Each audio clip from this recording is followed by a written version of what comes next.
Urza, etc. And then on the back table, you're expecting to see Terminus or Ren in 6, or a combo deck. Gotta mention right now in Standard, it does seem to feel like these games are about who can go bigger. On Jan Jessup's side, that's going to mean ramping Golos into things like Field of the Dead, large Hydroid Crises. And on Turnbull's side, Fires of Invention still also kind of lets you go over the top, generating huge amounts of mana. Right, so a lot of what you're trying to do in these Jeskai Super Friends decks, it's very similar to what we saw before, but this deck is better at just presenting multiple threats at a time, where you kind of just clog the battlefield and try to untap with a couple of Planeswalkers, and then turn the corner on a dime on the back of Sarkhan the Masterless. Shimmer of Possibility to set up spell for Chris Turnbull. That's one of his early cantrips. And on Jessup's side, he will start ramping here. I think it's kind of how we see each deck ramp. On Jan Jessup's side, he ramps in a pretty traditional way. Get more lands onto the battlefield. In Chris's side, he ramps by finding Fires of Invention. Right, and this is pretty close to the ideal start for both players. We see Turnbull getting to dig a lot, and then Jessup leading on this growth spiral. It's going to be a Narset, -2, to try to find a card in the top 4. Now, as far as how this deck plays out, its namesake is Fires of Invention. Is there any other card he's really looking for here? So a lot of what you want to make sure is that you can actually close out the game, because generally speaking, the Golos deck is going to be able to go over the top of everything, because eventually each land just comes with 3 or 4 Grizzly Bears attached. So something like Sarkhan the Masterless, which he was able to find off of this Narset, is exactly what he needs to actually close the door once he starts to accrue an advantage. Well, Narset into Sarkhan seems pretty powerful here. Dan's deck's not great at answering Planeswalkers. No, you're going to have to see Jessup actually go to the combat step to hope to answer this Narset, and it looks like we're about 4 lands away from the combat step. Our Royal Grazer puts the Blossoming Sands into play. 3 lands away. Right? Okay. Check. No more green mana available, though. That's going to make it difficult to ramp. Yeah, Field of the Dead. Okay, and that was one of the boxes that Jessup hadn't actually checked yet. We joked about being X lands away, but that's the most important land away that he was before. Right. Narset, another -2 from Chris. I see a Time Wipe hiding out in there, which is a card that Turnbull's likely going to need to cast at some point during this game to just kind of clear the way to get to untap with some zombies. Excuse me, some Planeswalkers. Some Planeswalkers, right, yeah. You clean up the zombies. Right. This is interesting. He finds a second Sarkhan off the Narset. And this is him just really posturing to be able to race. No matter how many zombies are over there, 30 zombies cannot block 1 dragon. Right. Try as they might. They're just doing their best, really. 3 mana. It's going to be Teferi. Question is whether he has lands. Looks like Sacred Foundry is land number 4. He pluses the Teferi. And this is a pretty... Would have likely seen a roll down if he didn't have his land drop there. Yeah. It's a pretty good setup, right? 2 Planeswalkers, 2 Sarkhans in hand. He's 1 land away from turning a corner. Oh, yeah. And things really just start to crunch next turn. You might even just see Turnbull say, I don't need a dragon token. Roll up Sarkhan, 8U. Yeah. Untap, I like that 12U. That's 1 short because Jessup had a game knife land. Once Upon a Time, hard cast here from Jessup.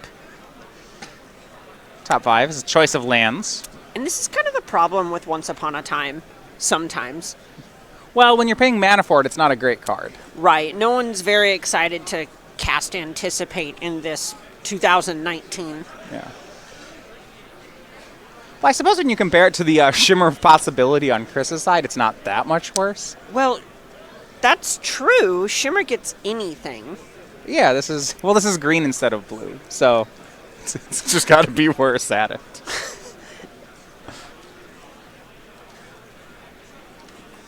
Looks like Hydroid Krasis and some lands are his options. But he already has a Krasis in hand.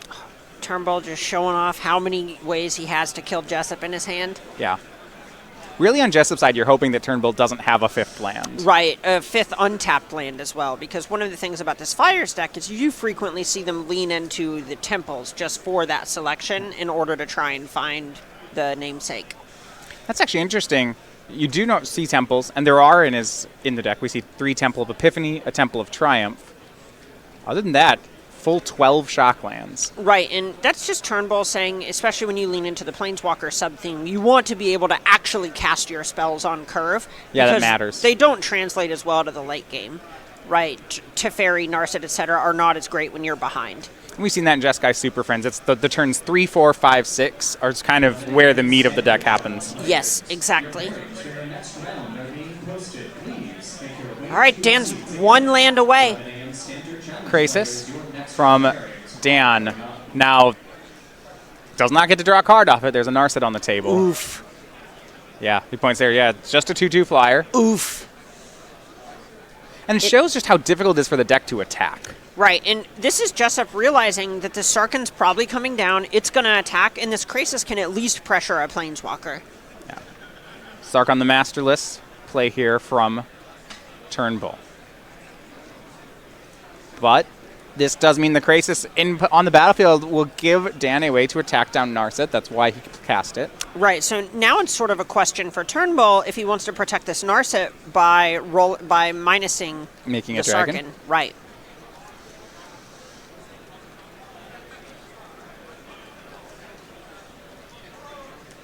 Interesting choice. How do you feel about Teferi just having him pick up the Krasis? Ooh, that's a nice one. It's pretty aggressive, right? But I mean, it looks like that's how Turnbull's been posturing this whole game. Yeah, if you aren't in an playing aggressive direction. If you aren't playing toward the late game, give him back the creature, and that's going to be the play. There it is. Krasis to the hand, card drawn by Turnbull. Let's make these Planeswalkers into dragons, and 8 damage comes in. Yep. Jessup down to 14. Let's not forget this Sloth has reach. Okay, so it can jump It block. is very long arms. Fair, yeah. Well, at least one very long arm. I can't really tell on the other one, but Well, it has one hand arm has to hang onto the tree, and the other one grabs up to make the block. it's trying its best. Ooh, this is a good 7th land hiding out in Jessup's hand. It looks like a copy of Fabled Passage, which will be worth 2 zombies. All right. It's hard to say if that'll be enough. Yeah, right. Zombies are interesting here because they don't block, but what they do give on this board is they give Dan the ability to attack down the Planeswalkers at some point. Right.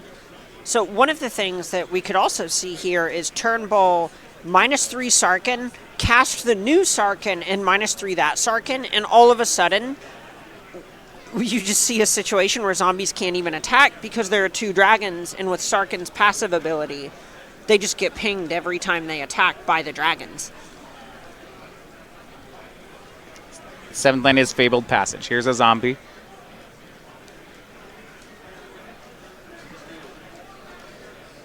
I'm going to see Jessup kind of thumbing a Fae of Wishes to the front of his hand there, likely looking at his sideboard copy of Planar Cleansing to try and mop up this battlefield. He also could be looking at Mass Manipulation, but he's a few blue sources short of that at this point. Does he? And he has one in the main? No, they're sideboard with this Fae of Wishes. Oh, okay, right. And that is going to be the play here from Fae of Wishes. Wish granted. Choose a non-creature you own from outside the game. Reveal it. Put it into your hand for 4. Here's the sorcery. It's the adventure.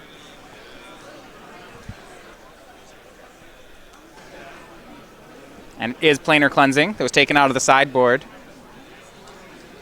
Gotta look at his lands. White mana, 1, 2. Does he have the basic planes? He does. So 3 mana is available. I imagine in your deck that plays something like 65 planes or 65 lands and 60 cards, you'll find room for the planes. He's even splurged and gone for 2 of them. 2 of them. Greed, truly. Love it. Plus again from Sarkhan. A swing for 12. It's going to be a block, 8 damage in, down to 9. Yeah, that Planar Cleansing is in weight. We see Fae of Wishes. Uh-oh. Chris going on an adventure of his own. Does he have counter spells? Well, we do see a copy. We can see Disdainful Stroke as something that could be grabbed. Mystical Dispute. Okay. There's the Disdainful Stroke. And this, Fae of Wishes being in both sides really sets up a fun chess game here. One person gets a silver bullet, so then you counter with your own. And this is a really rough spot for Jessup. Yeah, he doesn't have counter spells in the main. Right, right. He does now have the ability to pressure this Narset and at least get that off the battlefield. Right, there are no dragons here to shoot at the zombie, so he can attack down Narset. Choosing to do this on his upkeep is an interesting choice, as this zombie will not be able to attack.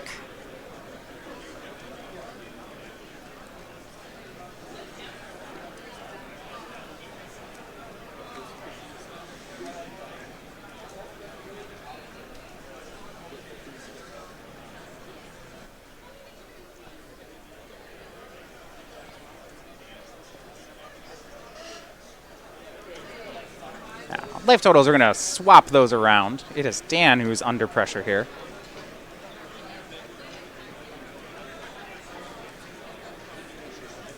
And you know, the thing is getting this Narset off the table is not going to be enough. Right, so the one Narset's down, but you're right, the Sarkhan, it's 2 Planeswalkers, that's 8 in the air. Getting this Narset off the battlefield means that Hydroid Krasis is unlocked now. So Hydroids can draw cards, and also it gains enough life here. So if you cast the Krasis for all the mana, Dan goes up to 9. Now, Chris has the Disdainful Stroke, and might Disdainful Stroke a large Krasis, but 3 life is enough to put Dan out of danger for a turn. Right, and you're kind of priced into just doing whatever you can to get more draw steps, no matter what it is. And I actually like this from Jessup. Krasis for 1. Well, for 2 to draw right, 1. Yeah. The trigger for 1. It's always so so complicated to do Krasis math. Chris lets that one go. Fae of Wishes is a blocker coming back from its adventure. There we go. After getting a planar cleansing, now the 1/4 flyer enters the battlefield. So a pair of blockers for Jessup. Oh, and this lets Jessup rebuy it as well with the 2 mana left over. This is clean. Yeah, and I like how that, he could have put 2 more counters on the Krasis, opts not to. Right, right. It's close for Chris. If Turnbull just has 2 removal spells. That should do it. Deck's not actually that heavy on removal. He has 4 Deafening Clarion in the main, but that doesn't help clean up the Fae of Wishes. I'm not positive on how this interaction works, but it's possible that Sarkhan can roll up, make Teferi a creature, and then Teferi can go to 0 loyalty, and then live as a 4/4? Oh, we'd have to... That's an interesting one. You'd have to call the judge on it. Make sure that works. But that could be the first removal spell. Okay. Right, Teferi can be used as a removal spell. Does have 3 loyalty. And 2 looks like plus both the Planeswalkers. And swing in. And this isn't even a bad turn.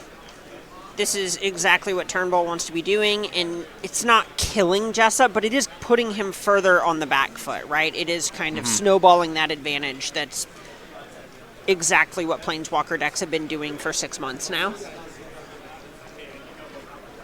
So Fae of Wishes block, going to return to the hand.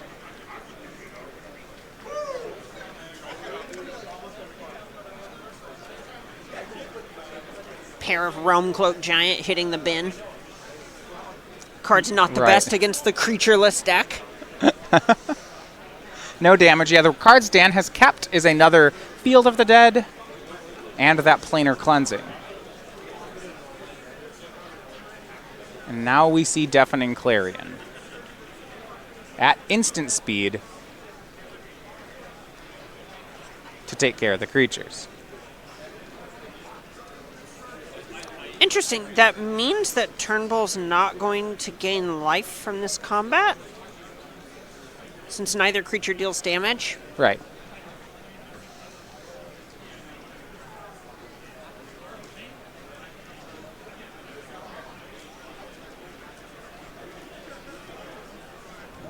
The Clarion going to be a strong card there. The timing on that Clarion felt like he could have gotten some more damage in. Mm-hmm. But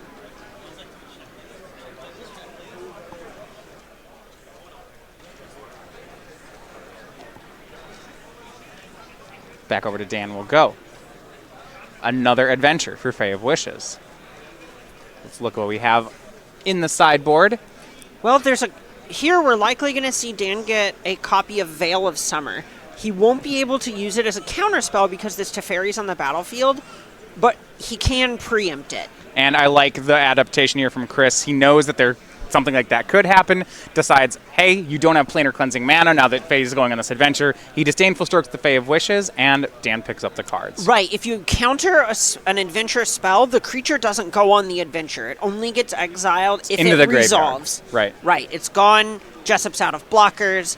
That's the exact window that Turnbull needed to close the door. So Chris Turnbull takes game 1 in our standard match. Jeskai fires, curving out 3-4-5 with Planeswalkers.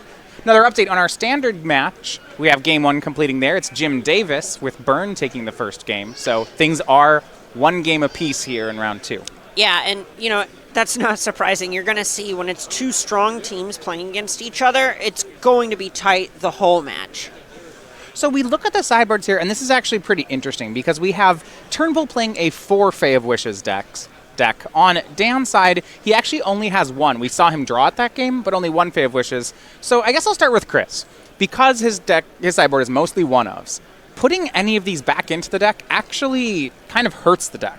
Right, so there's a point where a lot of these things are cards that you're probably not that interested in having in your main deck because having 4 Fae of Wishes, as long as you're willing to pay a little bit of mana up front, it's kind of like having 4 copies of all of these 1-ofs in your sideboard because Fae of Wishes basically can be an Unmoored Ego, a plane-wide celebration, and so on. Right. So we're likely not going to see too many of those coming in on Turnbull's side. Yeah, even with something like Disdainful Stroke, we saw Fae of Wishes go and get it game 1. Now, he has 2 copies in his sideboard, so boarding one of the 2 into the deck might make sense here. I certainly don't want to put the second one in, and I think there's even an argument for leaving both of them in the sideboard. Right. You could see a situation in which Turnbull ends up wanting to get multiple copies of Disdainful Stroke into his deck.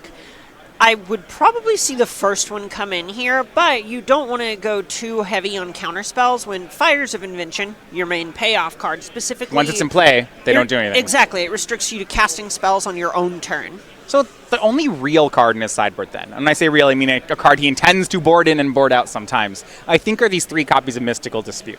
Fae of Wishes is going to go grab you a counterspell in a matchup. It's probably Disdainful Stroke. Right. So Mystical Dispute, all right, is a counterspell. It's great at countering blue spells. Dan Jessup is a deck with some blue cards. Does it come in? It's a little tough. A lot of times you just want to be using Mystical Dispute as a protection spell more than something that actually answers what the opponent is doing. The important cards that Turnbull wants to be fighting, Golos, Circuitous Route, those types of things, are not things that Mystical Dispute lines up very well against. So there's a situation where he may just value being able to tag early copies of Teferi on the draw pretty highly and bring it in, but for the most part, I don't think Turnbull's trying to mess with the formula too much here. All right. So one of the sponsors here on the SCG Tour is Carnox. Carnox, we've got your back. These are the chairs you see here in the booth, there in the feature match, and you can get them at your house as well. 10% on checkout if you visit carnox.com/SCG. I can say I'm sitting in them right now. These chairs are pretty nice. Yeah. I recommend them. Yeah, absolutely. They were tough at first, but when you break them in, they're really nice.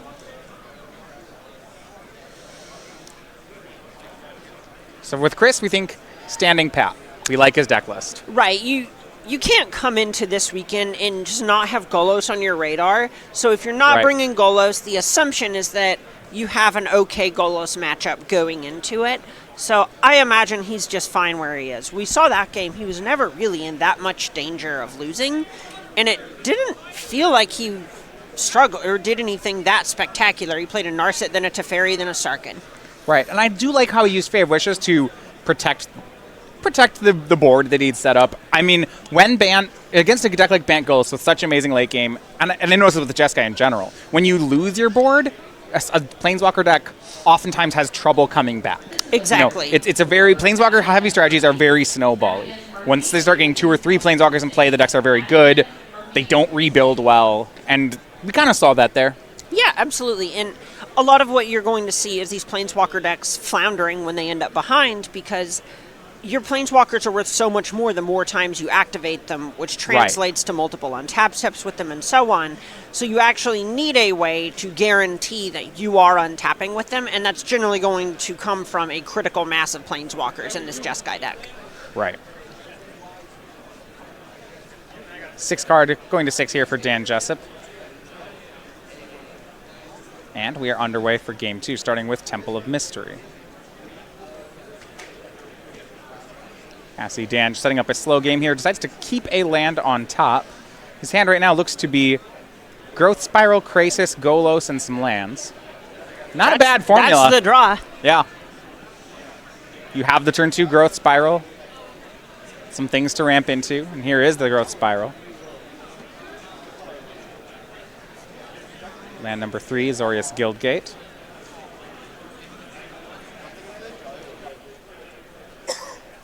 And both players setting up here. The Jeskai Fires deck doesn't really do much until 3 mana. Ooh, here's a way to pressure planeswalkers. All right, so we have our first Oko of the weekend. Not going to be our last Oko of the weekend. No. This one, a pretty big game here in Standard, I would say. Oh, yeah, absolutely. And this is something that's nice because without something like an instant speed Deafening Clarion, Oko is able to sort of produce a form of haste. You have this food token that's a little difficult to interact with, and then you can make it a 3/3 on your turn and then immediately attack with it. Yeah, so Oko, so powerful here at 3 mana. We see a +2 making a food token, which then it turns into Elk. And here's a Narset ready to be attacked. Yeah, exactly. This Narset is effectively just dead on arrival. Now, we might see a different play. Fires of Invention is the find for Turnbull. This is the namesake of the deck. We didn't see it last game. And it's going to have some work cut out for it. Yeah, this is the kind of thing where maybe casting 2 spells a turn isn't going to be enough, but what is? You need to do something about this Oko.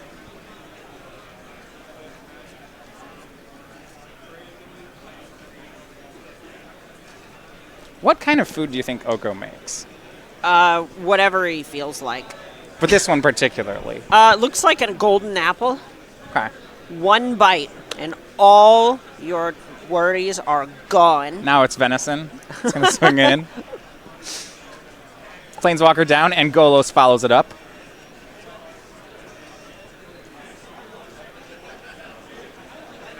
We'll see how much work Fires of Invention can do. This board is Intimidating. Yeah, there's a lot to clean up. Yeah, there's certainly a spot where the way that we would see Turnbull getting back in this game would likely involve Fires of Invention and then destroying his own Fires of Invention with something like a Planar Cleansing to catch up. Because that's the easiest way to actually deal with this Oko, this Golos, etc. Yeah, I'm looking at the cards here. The sweepers that Turnbull has is 2 Time Wipe, 4 Deafening Clarion in the main, and then as you mentioned, in the sideboard, the 1 Planar Cleansing. Right, and luckily you can cast Wish Granted the same turn as your Fires of Invention. Ooh, that's nice. It's what we call a combo. Field of the Dead was found by Golos, up to 6 mana. Speaking of things that we haven't seen for the last time this weekend. Yeah. So here's Fires. This first turn, he only gets 1 more spell. It's going to be Narset. Okay. I mean, that's still pretty good value for turn 4. Spend 7 mana, no big deal. Looking here, I was looking at that Golos. No red mana yet for the Golos activation. Just give it a second. Yeah, it's there. Teferi Time Raveler was the find of Narset.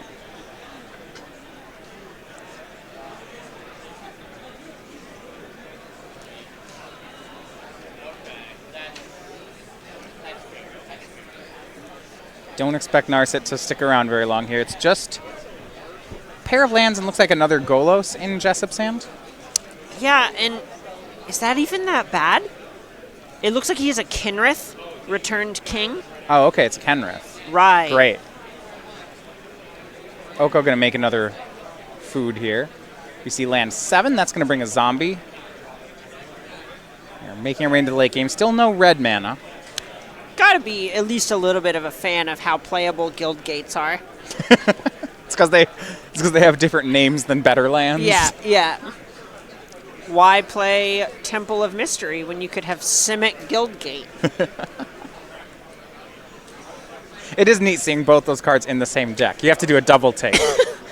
Are you sure the first Simic Guildgate is better than Check's Notes, the second Temple of Mystery?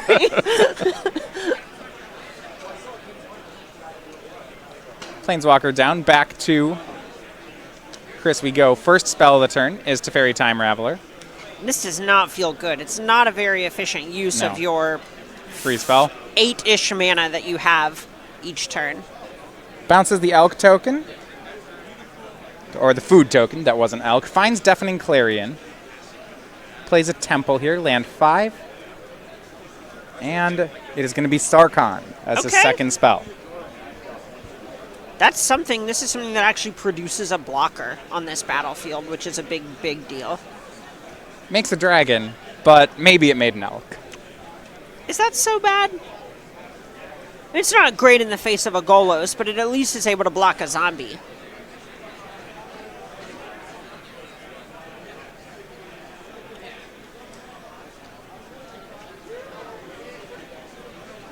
Back to Jessup we go.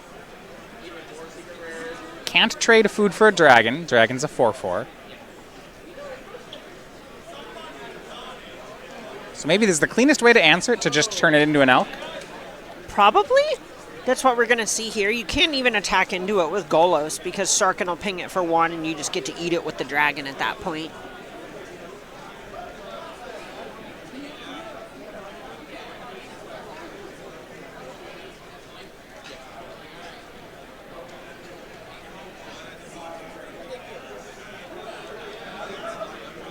See how Jessup wants to do this.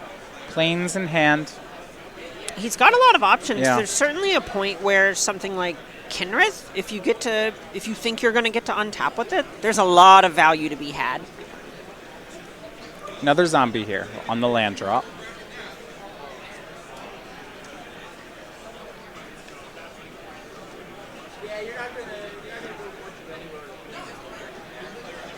So Kenrith, 5/5 for 5 in his hand. As we mentioned before, he has all colors mana except red. So there's certainly a spot here where even with turning this dragon into a 3/3, you do have the ability to go after the Sarkhan, but you are going to have to trade your zombie to do it. Otherwise, your Oko, it's not literally dead in the water, but it's facing some serious pressure. Well, here we go. The food token's going to become a third attacker. That's the Elk. And Zombie and Elk will swing at Sarkhan. Golos stays back. No way to save the Sarkhan, so Chris just lets it go. Right, and this isn't a bad exchange because this way you still have a zombie left over, and Turnbull has effectively the same amount of things on the battlefield.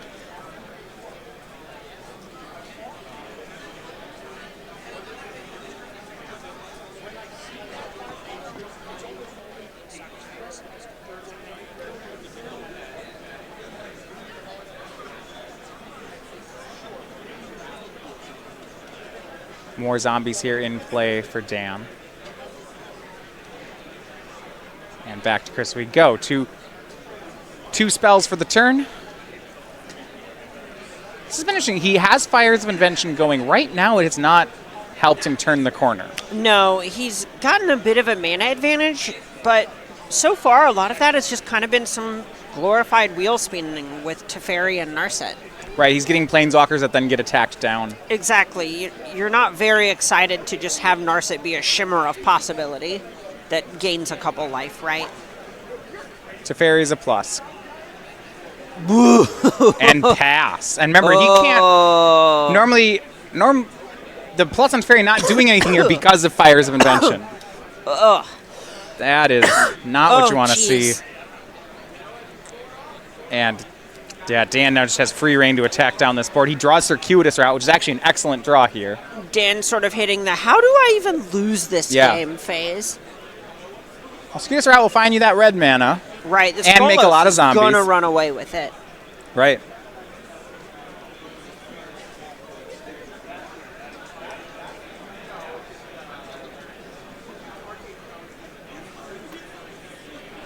At least in this matchup, yeah, Fires did not do the work it needed to do.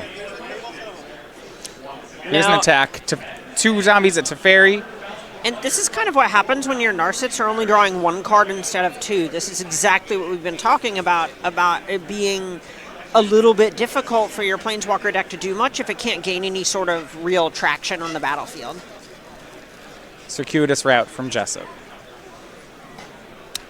Snaps that Boros Guild Gate to the front. Not even Temple of Triumph. Does he have Temple of Well, you Triumph? can't get that with Circuitous Route. Oh, yeah, you can only get Gates. Okay, that's why you play Gates. Right. Right.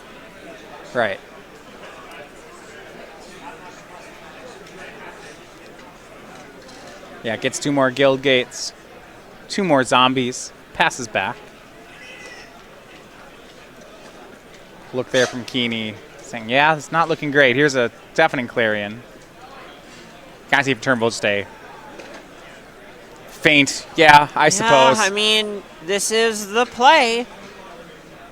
Oko attacked down to 8. Oof. Another land and a pass. And now we're going to start seeing some Golosing. There's even a point where this Kenrith might just make some hasty zombies. Sure. He's the king. He's going to do whatever he wants. Yeah, single red. Your creatures gain haste and trample. But Dan's looking at bigger things. How about a Golos activation? Why not? World is your oyster. Tap cards. Going to get to cast one of these without paying for it. So we get a Fae. Let's just cast them all. So another Golos, a Growth Spiral. And no, we're going to cast none of these. As a matter of fact, done. Call it. And Dan Jessup evens things up here, 1 game apiece. Gotta be feeling good. His team's pretty ahead here. Yeah, during that round, we also saw game 1 on the Legacy seat, Joe Demestrio taking the game with Teamer Delver. We do want to keep an eye on the clock for this round, because we are just getting to under 18 minutes. Yeah, with no matches in the bank yet. And all of these matchups are so complex. Werza is doing so much that even Burn, a deck that's traditionally pretty fast, this game two's taking a minute.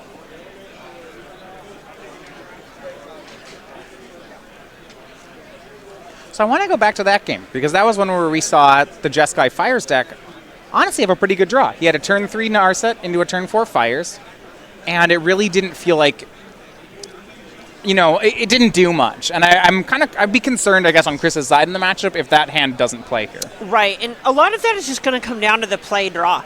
And I know that's not always the prettiest way to phrase things, right? But Narset would have drawn an extra card, which could have then been another card that got more cards, and so on. And being on the play just makes it that much more likely that you're actually getting additional activations out of your Planeswalkers, which is then going to transfer into its own form of momentum. Chris will get the chance to be on the play this next game. Right, so Chris has got to be feeling good about this.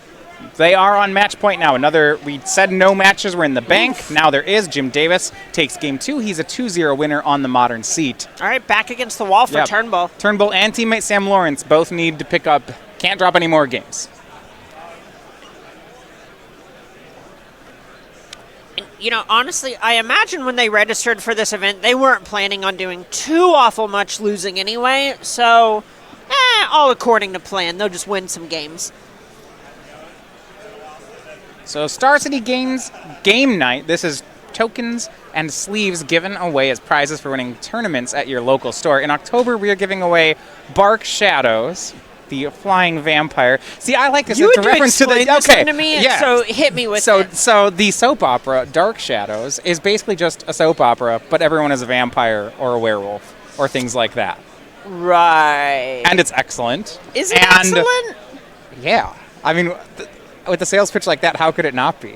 The only thing like that I've ever heard of is the Addams Family, and so I doubt it's as good as that. See, in the Addams Family, they're actually very flavorfully kind of, you know, like morbid or weird, and Dark Shadows is just your run-of-the-mill soap opera, but we're vampires. Wow, I can just imagine some sort of vampire just going, and the soup was poisoned with garlic. Yeah. It's just dun dun dun. It's the big reveal. Yeah, it's excellent. You can get these starseedgames.com/game night to find a game night near you. Can you imagine our creature collection here is more serious than the original? It's close. When art imitates parody.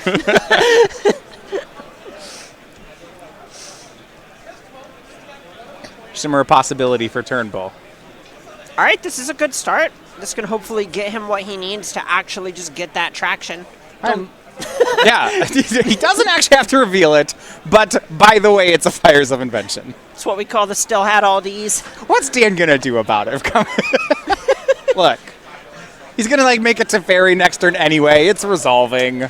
And, you know, we see a Devout Decree hiding out in Dan Jessup's hand. That card's Okay. not Celestial Purge. Okay, so it That cannot is remove the very enchantment. notable here. Right, exactly. It cannot target fires. Do look at Turnbull's hand. Bay of Wishes, Deafening Clarion, Fires of Invention, Sarkon the Masterless, and 2 lands. 2 lands, perfect. Lock it Yep, up. we were in. We were running. So there's no turn 3 play, but there is Fires. There's fires plus Wish Granted on 4, which kind of makes up for it. That's a nice turn. That'll find, I suppose, something to do over and over. Yeah, well, I mean, why not? Let's even... That indirection's really just the backbone of the deck, isn't it? Yeah, it's quite nice where you get to sort of cast it for free the following turn as a creature if you need to, and then not even as your card for turn, you can bounce it on their turn by discarding whatever cards you have that you don't need. Like if Deafening Clarion's bad in this situation, turn it into half a wish. Main phase Growth Spiral here from Jessup. That means Fires of Invention is going to happen. Land off Growth Spiral, land for the turn, and a pass. Single blue up. Not going to be able to counter this. And so for Chris, it's time to light up some fires. Enchantment is out. And it looks like Teferi is going to be the draw, the second play. I like this. 1, it's going to give you a Planeswalker, an extra activation out of it. And 2, now Jessup doesn't get a chance to play that sort of chess game you mentioned in game 1, where Jessup gets to sculpt his turn around whatever's coming from this Fae of Wishes. Turnbull just gets to wish and then cast the card immediately. Right, yeah, so you want to be the second person using Fae of Wishes in a Fae of Wishes fight. And also, yeah, you just get to do all of it at once. Exactly. Imagine just getting an Unmoored Ego here. Yeah, and what I love about it, especially with Teferi in play, that also takes away any counter magic that Dan could have in the situation. It's just going to happen. Right, exactly.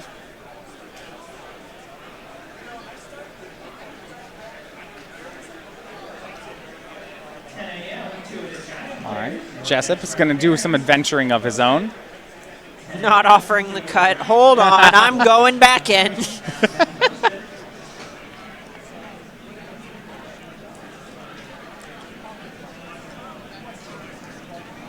It appeared there was a mass manipulation hiding out in Jessup's hand.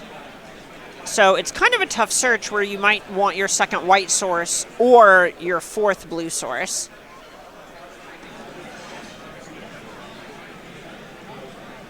Oko, the other play. Okay, that's a way to pressure Planeswalkers. Yeah, that's actually a good turn here. Right. The Beanstalk Giant going on an adventure. Awkwardly, Teferi can return the food to Jessup's hand. No 3/3s here. Food token gone. Narset. First spell here of the turn. Okay. -2. Top 4 cards. He has the option of another Teferi. And I think that's his only option, so that's what he takes.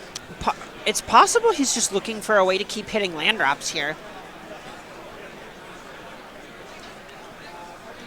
Right, there is the condition on Fires of Invention, his free spells can only be the number of lands he has. Right. So yeah, he's going to use a second free spell as another Narset. Yeah, that does not feel great here. Right, it's Fae of Wishes? No, you can't get that. That's 3 lands and a Fae. Yeah, that is a creature with another spell kind of tucked away on it. So if what he's trying to do is find lands, how does Narset actually get him there? So a lot of what he was likely trying to do is just play some card that could get some sort of traction on the battlefield, or find him something better to do next turn. If he's playing a Narset, it means his hand is likely fairly anemic, and he just wants something better to do. Yeah. And if he's saving this Fae of Wishes in his hand, he's likely trying to save this Fae to answer something specific. I guess more the thing he's really hoping to is he has 2 copies of Drawn from Dreams in his deck, which I probably would have been the best card for him to find there, because then he'd go get 2 It lands finds with it. whatever, right. You know, as it played out, Jessup got a free turn there. You know, Ooh, Chris yeah. played 2 spells. They didn't do much. Yeah, and in a lot of ways, he only played 1. Right. One of the Narsets did nothing. Right. Actual nothing. Nothing. Well, it gained a life, so, you know, that has text. Here's a 4/4 Hydroid Crisis. It's not going to come with any cards, but it will gain 2 life and make that 4/4 flyer. Back to Chris we go. He did draw the land. Okay, we have a game. And Sarkhan's in his hand as well.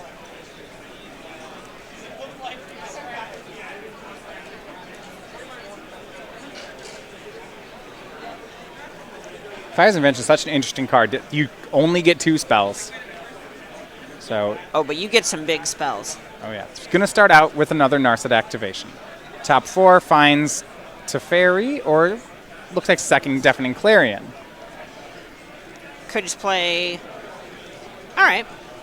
Getting Yeah, you're another thinking copy double of the Clarion Teferi was a there. Yeah, possibility? Yeah, it could answer the Crisis, but really that's just not doing anything with your turn. Right. Yeah, that's not what it's about. Also, then the food token will become an elk and attack. It's not even good. Well, you can... Oh, you can't do it during your opponent's turn because of the fires. I was going to say you could roll up Teferi. So, first spell is going to be a new Teferi Time Raveler, which he will -3 to put the Crisis back into Jessup's hand. Draws a card. Really And- just prioritizing land drops here. Want to make sure that he has the cards flowing all the time. And here is Sarkhan. Interested to see what he does with the Planeswalker here. There is that food token looming. Just look at what a different game this is compared to last game. Like, even with Turnbull having a Planeswalker activation miss, some of his hits being kind of anemic and repetitive, he's still just kind of chugging along, being a little ahead here, a little ahead there on the battlefield. Well, when you're playing this Planeswalker version of Fires, there's so much more of a delicate balance of your board presence, right? What he's successfully done here is there are 3 Planeswalkers on the board. They all still have loyalty. And as long as that's happening, things are okay. But this Devout Decree is going to throw a wrench in it. Yeah, this is actually pretty bad since Turnbull went to try and just make a blocker. Jessup's able to get that out of the way, and now is probably just going to attack this Sarkhan down with Oko. Right, so blocker's gone. Oh, food token, going to grow some antlers here. Then it will charge. Look, maybe it's a doe elk. Is that what you call it? Is that... That's what I want these 3/3s to be. They should just be little antlers that you tuck onto the corners of the card. and then it starts, you know. Ooh, it could be like an oversleeve. Yeah. Yeah. Love it. Sarkhan is attacked down, and Dan follows up with that Hydroid Crisis again. Still not drawing any cards because of this Narset, but it is giving him something to pressure the Planeswalkers. And a bit of a nombo there. Disdainful Stroke was the draw for Chris. He's not going to actually be able to cast that. Well, yeah, that is true. Yeah, it's just not doing too much, but he casts another Teferi, which are pluses. Now, that and the Clarion are his spells for the turn. Okay, so Turnbull's just trying to set up a big turn here, or just make sure that he gets to keep untapping with these cards, and giving Teferi that extra loyalty is one of the ways to do it. Some heavy hitters in Jessup's hand. You see a Mass Manipulation shuffled to the front. He has, looks like 3 blue mana, so not quite there. He has a Planar Cleansing, but he only has 2 white mana. 3 basics, Planar Cleansing, Mass Manipulation. And I hate it when I hate it when I get lands color screwed, you know. And this might actually do it. We see Beanstalk Giant. That will allow Jessup to cast one of those One spells. of them? Do you want the 4th blue or do you want the 2nd white? It looks like Jessup values the planar cleansing a little more. Yeah, when you're trying to let your deck cast turn 2 Growth Spiral, I imagine Jessup's deck just has more blue sources to draw to. So this is just kind of the point where Jessup's trying to make that happen. Another Hydroid Krasis. None of these Krasis have drawn cards yet. Oof. One of the things that Jessup could try to do to grow Krasis out of range of Deafening Clarion is make Hydroid Krasis an elk. Grow some antlers onto the Krasis. Then it's Maybe a 5/5. it has antlers. Have you seen Hydroid Krasis? That has probably whatever body parts at once. Yeah, it depends on how the Simic grew a Hydroid Krasis. Yeah, why not? It's going to be a jellyfish elk. Because, you know. A jelky fish. Ooh, I like that. Sam Lawrence takes game 2 in Legacy. That one's going to be interesting to keep our eye on. With so little time left, that one's unlikely to finish, especially in Sam's favor. Yeah, I mean, it's possible that Temur Delver finishes. Then you just have the Delver Days waste you off mana draw. That was interesting. We see, oh my. Oh. So an adventure from the Fae of Wishes, and Nicol Bolas. That costs 5 mana. We can cast that. Wow, you know, how convenient. Nicol Bolas will -3 to kill the Krasis. Another Planeswalker added to the board. This is what Jeskai Fires does. Ooh. Except, I spy an answer here in Dan's hand. I think it is time to cleanse this plane.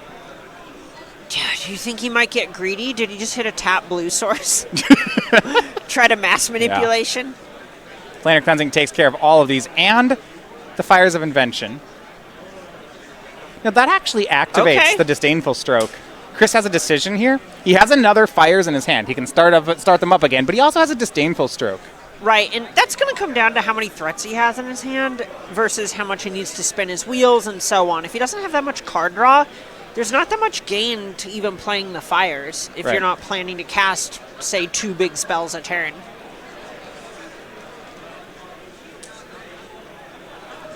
Eventually, you actually have enough lands that if you want to cast 2 spells a turn, you can tap your lands and cast 2 spells in a turn. Right, you end up hitting points at times where you see them just bounce their own copy of Fires of Invention with Teferi. Looks like, though, Chris wants this combo of Fae and Fires, so he does cast it again. The Fae comes back from its adventure with 2 mana up. Can't argue with the play. Yeah, there's something you can do with a Disdainful Stroke. Discard it. Turn it into a wish. You just wish for more wishes. This engine is really nice. Oh yeah, absolutely. This is strong.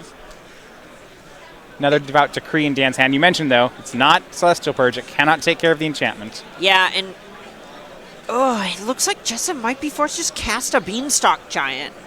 That is not a use of the turn you're happy with. Yeah, he does have breaks. He doesn't have the 4th blue mana here. Right.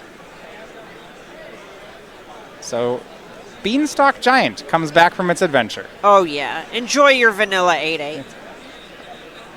Please don't play a Teferi Time Raffler. Yeah. Fae of Wishes is going to go on another adventure. This is the first turn here. Oh. And it is for Command the Dread Horde. Okay.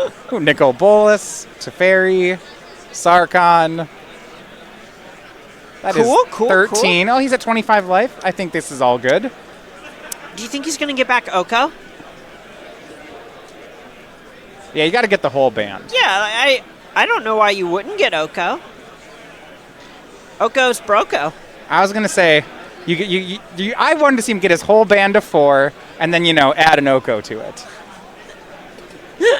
Oko and his merry men.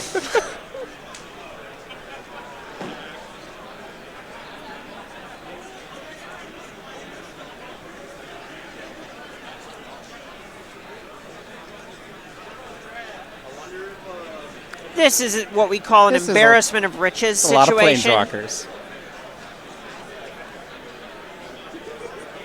This is why we saw that Fae come down so fast. Turnbull just knew that this was the way to lock up this game.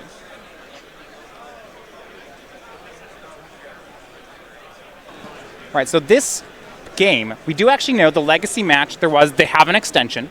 Okay. So we get if this finishes in Chris's favor, which, well, he's going to win it. I don't know if he'll win it in time, but he certainly will win this game. Well, maybe there's a mass manipulation in Jessup's hand.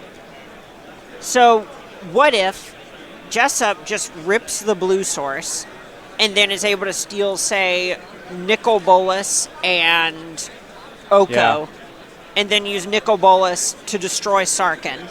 Okay. Well, he actually... So Beanstalk Giant will find him the blue source, and it's untapped. But that means the mass manipulation, the X, will be a lot lower. Right, right. He's not facing down lethal just yet.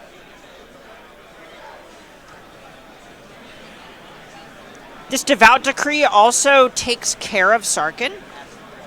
So that means that he's not really under that much pressure. It's honestly, this game is way closer than it feels like it should be. Yeah. So Dan Jessup, we're now on his turn. This is turn 1. So Jessup has turns 1, 3, 5. Turnbull has turns 2 and 4. And, remember, Dan doesn't need to win here. He just needs to not lose on either of Chris's remaining 2 turns. Right. With which 24 life, I think he's going to be able to do. Yeah, it's very, very possible if you can just keep Turnbull off something like Sarkhan, then that's what's going to happen. So on Dan's side, do you fire off mass manipulation for 1 here? He has quad blue. Yeah, it looks like that's what he's setting up when he's tapping that many of his white sources to make it happen.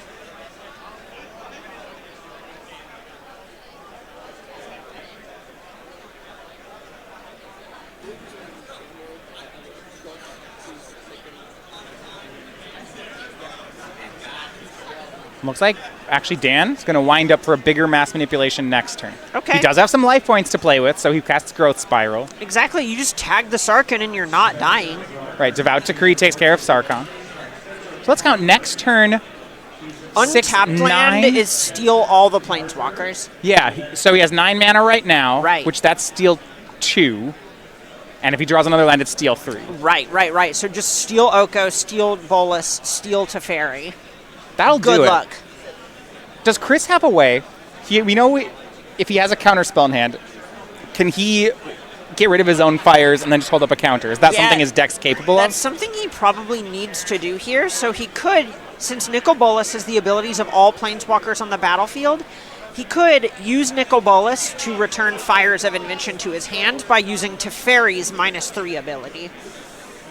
Question then, what I'm asking though is if he has the counter spell. I believe he discarded it to Fae of Wishes a while ago. He did, yeah. Now, Drawn from Dreams is in his hand, so it maybe he can find it. Another one. You get a really nice sequence here where you can cast 2 spells on fires and then bounce it. So you just get... So you get free spell, bounce it, and now I can play more spells with my mana. Exactly. Well, that seems pretty great. It's a what we call a nice synergy. So, let's look at the ideal turn from Chris, if we can, would be something like Drawn from Dreams for free, find a Sarkhan and a counterspell, Sarkhan for free, Nicol Bolas picks up fires, counterspell in hand, Sarkhan attacks, say go. Yeah. And if he can, if all those that can line up, things look really good for Chris. Right. But you have to see, and like you mentioned it, the line of using Nicol Bolas to copy Teferi's ability. Because that's not, if you look at all these abilities on the board, Teferi's -3 isn't the first one you go to. Right. Oh, is there a line where he could cast his Fae of Wishes? So Drawn from Dreams finds Fae and Deafening Clarion. Go ahead. Right, and then he gets either his other Disdainful Stroke from the sideboard if it's still there, or just a Mystical Dispute to trump mass manipulation. So that was spell 1. And I agree. I want to we want to see that fires get picked up. Right.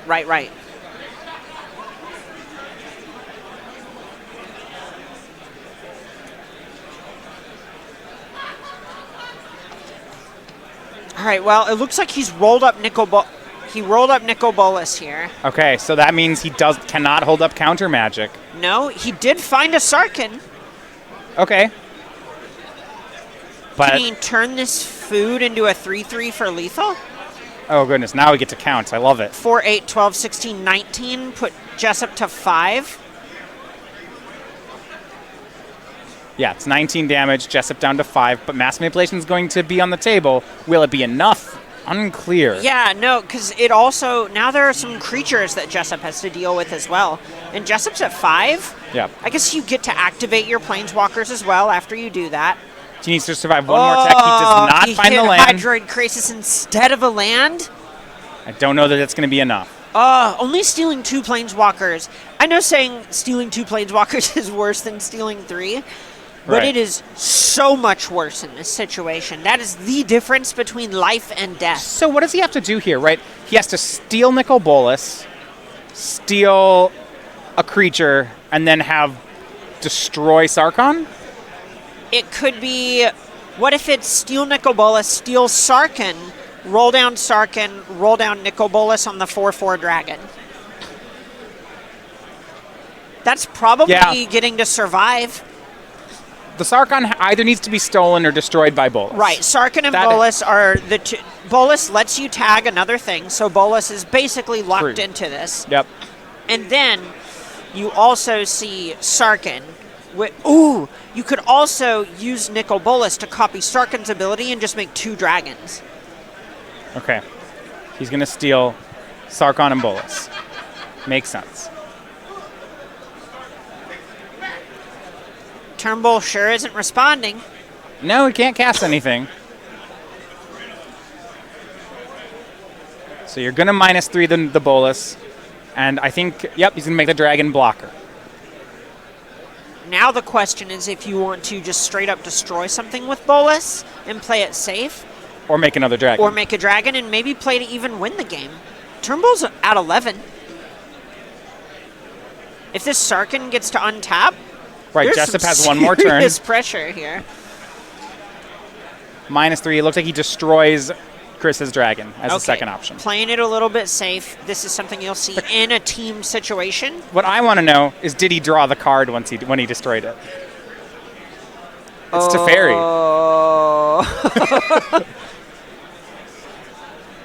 It looks like he just used Bolas's minus. Oh, he lost a card. We want to use Teferi's minus. Wow.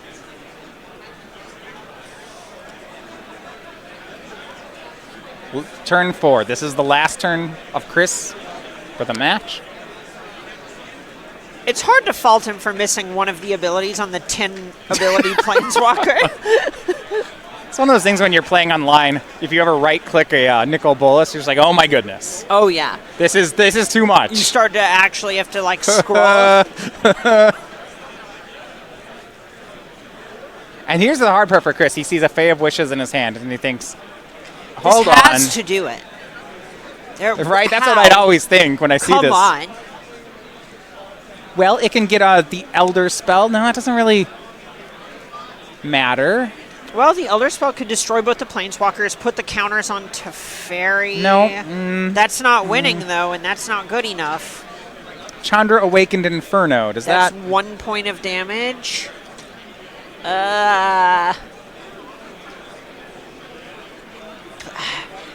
It's close with Plane-Wide Celebration, but you can't actually cast another spell after that. Right. Is the problem. I think I want to go back to last turn when Chris had the ability to get rid of his own Fires of Invention. And that felt like what he needed to do here. Yeah, it's really hard to see any of these cards quite getting him across the finish line. He's already used his Bolas. He's already used his Command the Dread Horde. If he can somehow find another Sarkhan, that does it. Right. So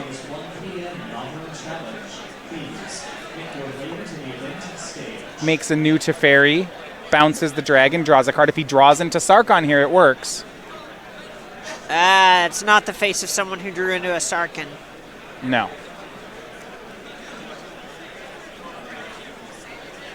Land for the turn.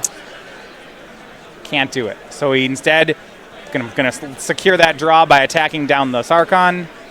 Plus is the Oko. And Chris cannot get the W here. Question is, can Jessup? I don't think so. Right, but this is going to put a lot of pressure on Sam because Jim won his match. Right. So now the outcome for the round Jim's team is playing with the draw in hand. Right. There is nothing. They are not going to lose this match no matter what, unless Jessup concedes for some reason. Right. Turn 5. Jessup looks at the board. I don't see a way to deal 13. 16 because there's a food. Right.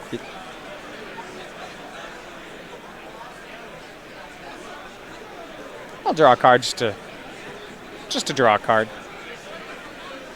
Now he has a card. Oh, Field of the Dead. Wow. It's a good card. Cool. Nice of it to show up. Make a zombie.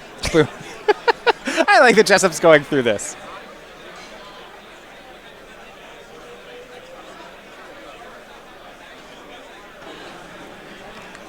And big crisis. 5. So 1-1 is going to be the result of this match, but we will go to Legacy. Legacy had a time extension, which means we will get over to the match as soon as we can and get an updated clock here. They are in Game 3. And right now, things look to be going okay for Sam Lawrence. A lot of lands in play, and yeah, there was a big extension on this one. Yeah, that's a pretty healthy life total, Right. comparatively. Swords is away at Tarmogoyf. And now remember, if Sam wins this, the round will be a draw. Yeah. And that's if Sam actually wins. Right, he needs to actually win. A draw, Joe can take the draw here, it's fine. Right. And the one concern I have on Sam's side is if you look at his hand, he has only one card. He's got the mana advantage, he's got the clean board, he's got a high life total. All of that's great. Hanging by a thread here. And there's another threat in Demestrio's hand. Sure, Lawrence was able to Swords to Plowshares what was on the battlefield, but Tarmogoyf is close. This is something that is going to be able to apply some pressure. Another Tarmogoyf here from Demestrio. Yeah, it was a blue card in hand. We see Accumulated Knowledge from Sam, and his other card was a Swords, so this is good. Yeah, no, this is great. This is going to give Lawrence some breathing room to actually start trying to cast his Accumulated Knowledge, get some card advantage, and so on.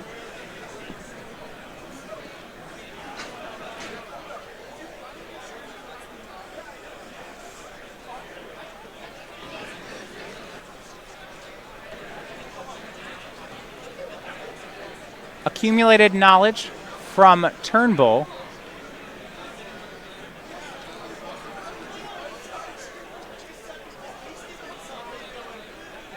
Looks like it was his second AK of the game, so he drew 2. Drew 2 lands, but he does have Mystic Sanctuary. One in play and another one in his hand. Is that another Swords to Plowshares off the top? It is. I mean, this is kind of what Miracles does against a fair deck, right? You just Swords all their things, draw cards. And with these Mystic Sanctuaries, you can just keep putting Accumulated Knowledges back on top of your deck if you'd like, draw some more cards. I really like the way that Lawrence has been playing this. He's waiting until Demestrio presents something in order to play this Mystic Sanctuary and have it serve a specific role. Right, instead of putting the AK on top, he's just waiting. And if Right. Demestrio plays a Tarmogoyf, then hey, Swords goes on top, or something like that. Right, in Lawrence's head, he's already up on cards. He just needs to not die for now. But I'm a little concerned that he's not finding pressure, which is also another reason that he may not be interested in putting cards on top here. Ponder by Lawrence. And I like how reactive he's playing. See top 3, Snapcaster, Mage Swords, Spell Pierce. Hard to pass up on that. Snapcaster is an attacker. Yeah, it's great here. He'll draw it. Plays a Flooded Strand. My guess is he wants the Swords and will shuffle before he draws the Spell Pierce. Yeah, that's probably about where I'd assume he'd go. You can't see these cards. The tempo-oriented cards in Joe's hand are getting worse. You see Spell Pierce, Daze, Force of Will. He will make a Delver of Secrets. And Sam at the ready, Snapcaster Mage. On the stack. Will Joe fight? I mean, there is a Spell Snare, and this is one of the better targets in Lawrence's deck. Right, this is the card you Spell Snare in this matchup. Right.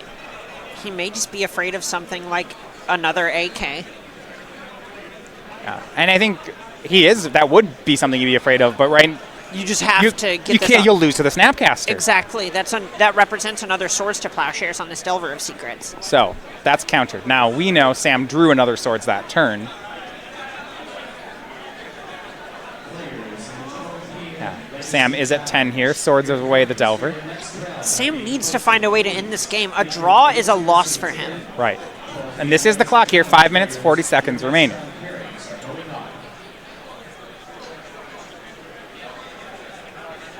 Does Joe want to fight? He can't. I mean, his only last way to fight is this Force of Will. Yeah, I don't think you want to fight here because Joe also knows a draw is a win for him.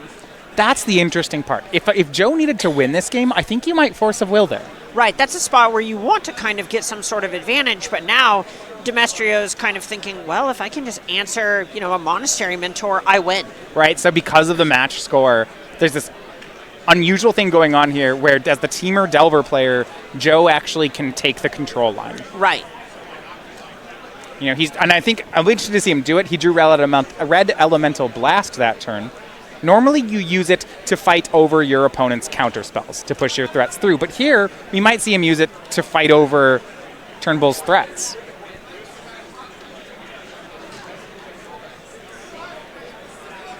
A Brainstorm from Lawrence. This is actually a pretty big deal. Lawrence has been sitting on a lot of cards.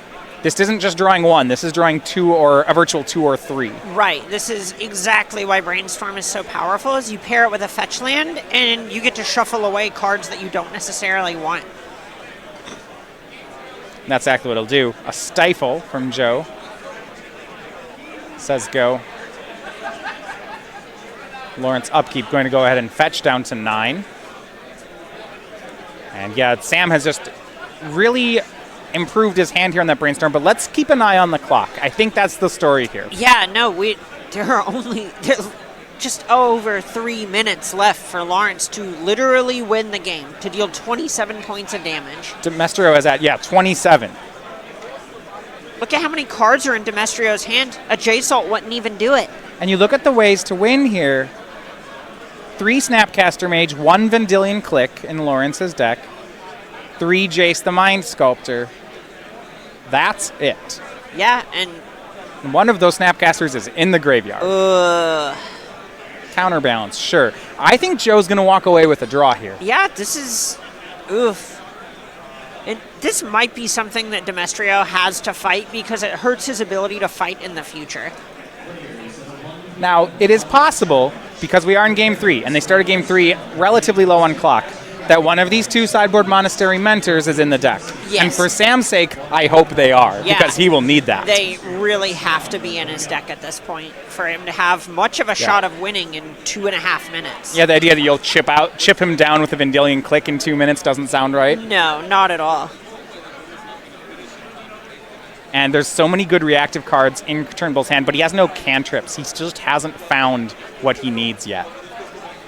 And Joe's posturing here has been so good to recognize that he was the control deck. Right? Yeah, he just knows that this is what the important thing is here. Mr. Sanctuary puts Accumulated Knowledge on top of the deck. It might. There is a Stifle hanging out in Demestrio's hand. This one draws 2. Yeah, Joe's thinking about stifling this. Not sure what else you stifle. Right, that's actual card advantage on a Stifle here. And that's what he'll do. He'll stifle the land's triggered ability. Portent. Now the sorcery speed play here from Lawrence. Council's Judgment. Portent. Terminus. No. Those aren't things that kill Demestrio, so they do not matter anymore. We are now under 2 minutes. It's got to be Monastery Mentor, and it's got to show up on this next turn. And you look at Joe at the ready. 2 Force of Wills, 2 blue cards. Yep, this is the formula. He says, if you cast Monastery Mentor, I'm going to counter it. And that's what's going to happen. And let's see if he doesn't even cast this Delver of Secrets. It's a blue another card blue for card. a Force of Will, so that unlocks Spell Pierce. This is so well played by Joe. It's really a contextual play because this is backwards from how you want to actually play this deck. Right. You know, Just saying. All right, your deck's a bunch of air, so deal 27 in 90 seconds. The Delver playbook against Miracles isn't hold your Force of Wills for their Monastery Mentors. Yeah. That is the wrong way to play the matchup.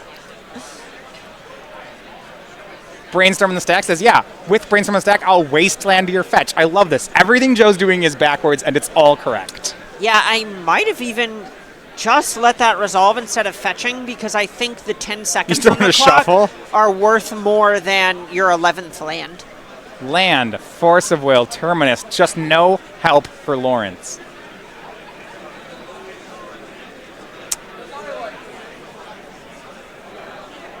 Snapcaster Mage.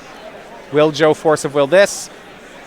It's unlikely. That card's not going to be the thing No. that deals 29. I think with this clock, you just Force of Will Monastery Mentor. Yep, nothing else matters. And that's fine. Joe's going to fetch. I guess he can hard cast a Force of Will. Sure. But we are going to reach time. Chris Turnbull is going to be turn 0. That means he gets turns 2 and 4. That is certainly not enough.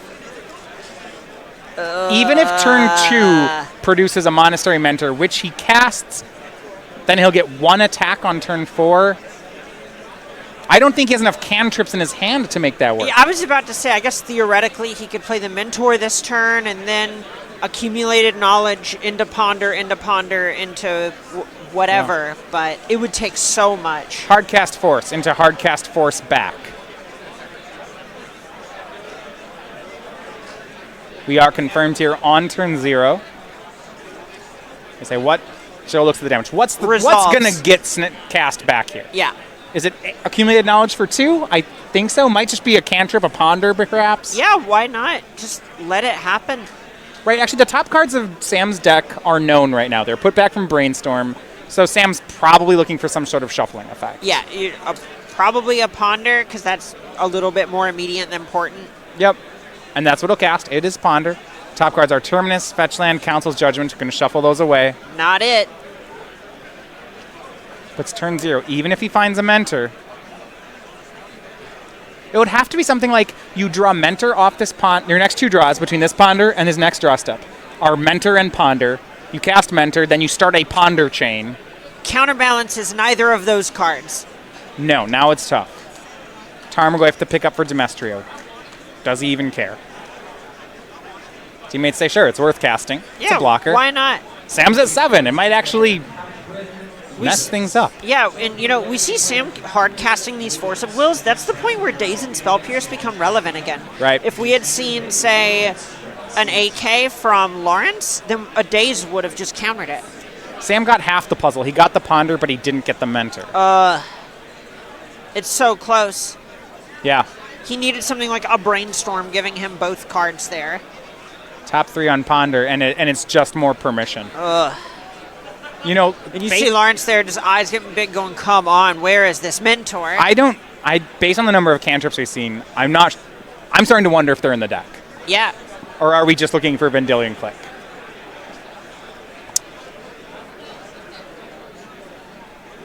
Counterbalance from Lawrence. In a world where we don't have a clock, well, this game would just be different and complete across the board. Yeah, I think it does not matter. It is not the thing. You mean to tell me I just get to gain 5 life off this Tarmogoyf? Yeah, hit me. Joe is the control deck here. He's not fighting over his own threats. He has a force. Yeah. In a normal game, you'd force there. Yeah. But he's not going to.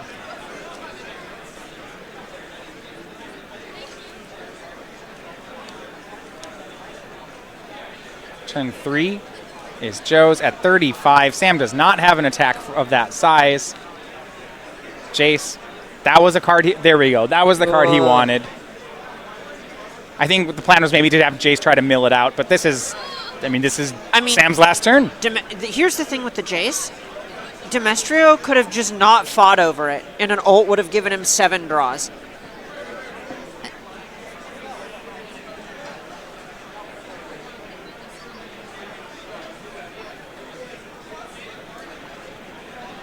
Jace is cast. Jace is countered. AK is on top.